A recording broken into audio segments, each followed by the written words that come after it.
Hey, what's going on, guys? Anthropix here. So today I have a new election video for you, and this is going to be an election prediction of President Trump versus Joe Biden based off only election polls that have been taken. So what this video is going to be is I'm going to take all the polls that have been put out and President Trump versus Joe Biden state by state, put it on the electoral map, and see what the end result and the end numbers are. So before we do that, though, please remember to like this video and subscribe to my channel. Please remember to tap the notification bell icon so that whenever I post a video, you'll get notified.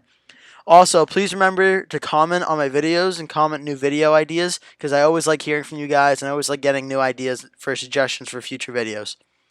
So with that out of the way, let's get on to it. So the West Coast all goes safe for Joe Biden. No really surprise there. The state of Alaska, that goes for President Trump. Utah, Wyoming, Idaho, and Montana are safe. The Dakotas safe. Nebraska's safe, except for Nebraska's second, which we'll be coming back to. Kansas, Oklahoma are safe. The Deep South is all safe. Kentucky, Tennessee, Indiana, or West Virginia, Indiana, Missouri, they're safe. And I think that does it for all the safe states. Yep.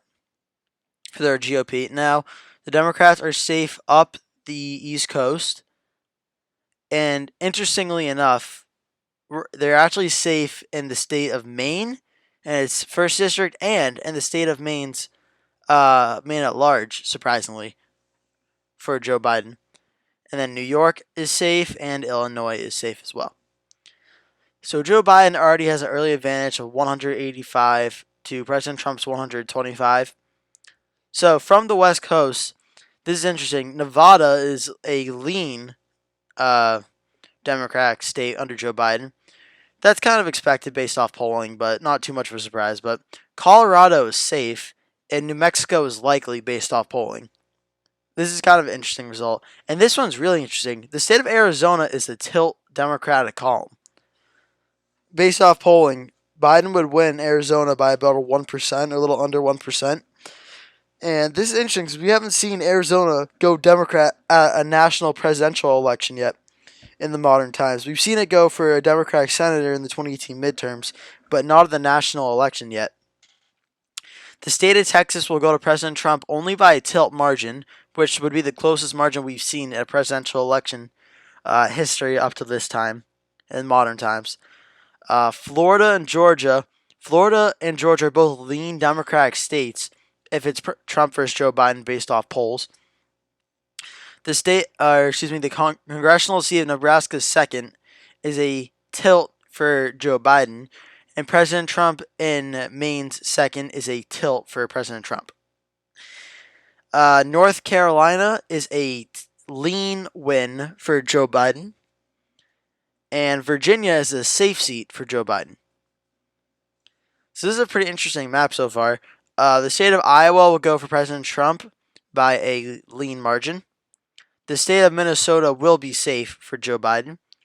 The state of Ohio is a likely margin for Joe Biden, as is the state of Pennsylvania. Those are two crucial states that President Trump will likely need to win again to get reelected, but Joe Biden, based off polls, would win them today. The state of New Hampshire is a likely margin win for Joe Biden. And lastly, we come down to the states of Michigan and Wisconsin. Michigan is a likely state for Joe Biden, and Wisconsin is a lean state for Joe Biden. So based off polling, right now, Joe Biden would beat President Trump 368 electoral votes to Donald Trump's 170. Now, let's just be clear here. This is an electoral blowout. Now, I don't think if it is Trump versus Biden on Election Day, I don't think this is how the map would actually go. There's quite a few states on here I disagree with, but just based off polling data alone, Joe Biden would kill President Trump in an election like this. So yeah, that's the election video. Thank you so much for watching. Again, remember to like and subscribe. Tap the bell icon to get notified whenever I post a video. Please leave comments. Always leave comments for future video ideas and what you think of the current video. Thank you so much for watching, and I'll see you in the next one.